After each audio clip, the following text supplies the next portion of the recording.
Boss, Suzuki Fronx or Kia Sonet, top of the line. Nako, maganda to.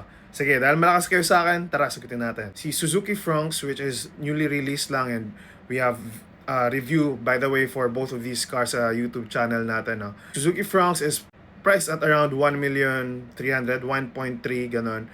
And then si Kia Sonet, top of the line, is ano na siya, around 1.1 or close to 1.2 million pesos. So what you'll be enjoying with the Suzuki Fronx is, para sa akin lang, yung exterior, mas malaki para sa akin tignan si Suzuki Fronx compared kay Kia Sonet yung dating.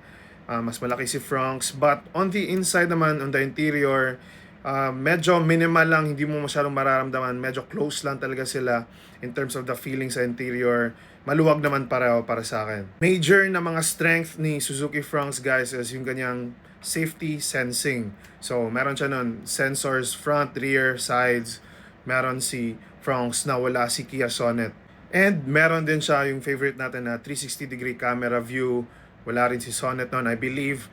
And meron siya yung pinaka-high-tech na nagustuhan ko lately. Tinatawag natin na HUD or heads-up display, where we don't need to, or we no longer need to look down dun sa instrument cluster natin, which I believe napaka-okay na technology nun. So, siksik talaga sa features si Suzuki Fronx, no? Not to mention na hybrid din pala si Fronx. So, gasoline or fuel savings goes to Suzuki Fronx. On the other hand, si Kia Sonet naman, para sa akin, medyo mas trip ko yung looks ni Kia Sonet, both the outside tsaka inside.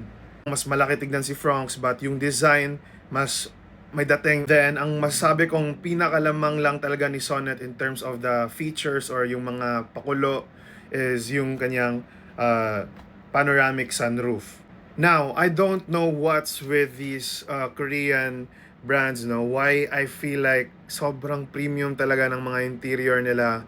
I just really like the feeling of the interior of the Kia Sonet, and similar with yung feels sa mga Hyundai rin na crossover SUV. So, if kung ako papipiliin, medyo mahirap siya honestly kasi I'm a features guy. Safety features also is really good. 360 camera is also possible, one of my non-negotiable. Pero yung puso ko kasi parang mas gusto talaga si Kia Sonet. So, I don't know, I can definitely say kung alin talaga, medyo mahirap din para sa akin, pero at least yun, nalatag ko sa inyo yung mga factors na kino-consider ko. So, yun, kayo na bahala. Let me know what you think in the comments. Check out my YouTube reviews on both of these cars and other crossover SUVs. Sana nakatulong. Follow for more.